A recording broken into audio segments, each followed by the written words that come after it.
So bali ngayong oras ay anong oras na ba yan? Mga alas 9 ano? 9:48. Oh, 9:48 mga bro. Pakita ko sa inyo. Meron lang akong i-share sa inyo mga bro. Kung alam niyo na to, huwag niyo nang panoorin. Pero meron kasi ako nadaanan dito mga bro.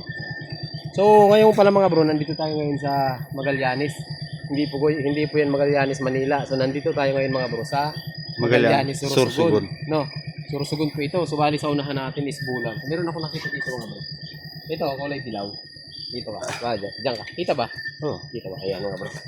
So ito mga bro, yung hindi po ito muhon yung mga akala nyo design lang, hindi ito yung mga partition ng mga lupa.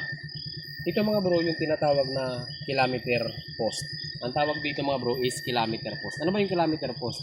Kasi mga bro, konting trivia, bago pa tayo naging mga traveler or mga hilig mag-rides, may mga una ng taong tumatakbo sa Pilipinas, umiikot. Kasi yung mga sasakyan, matagal na naman nandito yung sasakyan eh. So dati, wala naman tayong cellphone, wala naman application na ginagamit kagaya ng mga Waze, yung mga maps natin, mga GPS, wala nun. So ito yung mga palatandaan nila mga bro kung nasa na sila, kung gaano na sila kalayo. So papakita ko sa inyo mga bro, meron dito okay. Okay? Ano ba yung K? Ito mga bro is yung tinatawag na kilometer zero. Nasaan ba yung...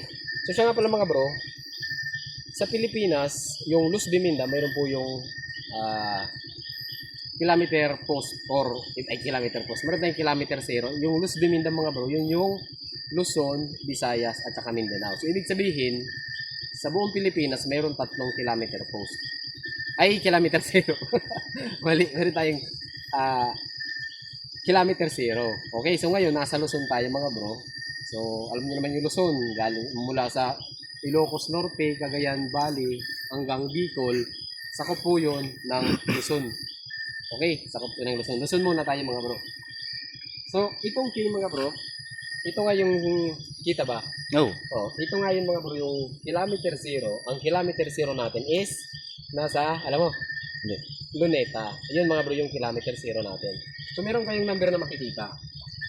0613. So, ibig sabihin mga bro, magmula dito sa kinatatayuan ko hanggang Luneta is 613 kilometer. Malayo-layo, di ba? Doon ang punta natin. Punta natin mga bro, Santa Cruz, Manila. Mas malayo yung Santa Cruz, Manila kaysa Luneta. No? Mas malayo, no? Oh. So, yun ang ibig sabihin dito mga bro, ng K. Okay?